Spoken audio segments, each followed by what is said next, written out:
இப்பதான் விஜய்க்குன்னு ஒரு ஃபேமிலி இது. அவனை க்ரோ பண்ணினா, செல்ஃபா க்ரோ பண்ணினா சம்பாரிச்சான். ஓகேவா? அதுக்கப்புறம் போதும், நான் இவ்வளவு சம்பாரிச்சிட்டேன். எதனால சம்பாரிச்சேன்? என் மக்களால சம்பாரிச்சேன்.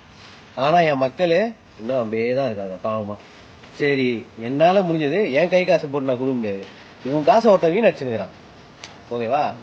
அப்போ அதை நான் சரி பண்றேன் அப்படின்னு சொல்லிட்டு ஒருத்தன் வரான், ஒரு இளைஞன். அப்ப அப்படி வர இளைஞர்களுக்கு வாய்ப்பு கொடுக்கறத விட்டு இன்னும் கொள்ள வச்சவனுக்கே நீ குத்துனீங்கன்னா அப்புறம் என்ன? யாருமே வர முடியாது. கரெக்ட். இந்த பாயிண்ட் யாருமே சொல்லல. என்னப்பா சொல்றேன்? எப்பா நீ இப்ப ஏன்ப்பா வந்த? போன வருஷம் நீ வரல. ஏன் வரல? கல்யாணம் ஆச்சு, குழந்தை பிறந்து, குழந்தை குட்டியை ஹாஸ்பிட்டல் சேர்த்து பேருல வச்சு முதல் பிறந்த நாள் கொண்டாட்டு வரான். அவன் வாழ்க்கைய அவன் செட்டில் பண்ணிட்டு வரான்.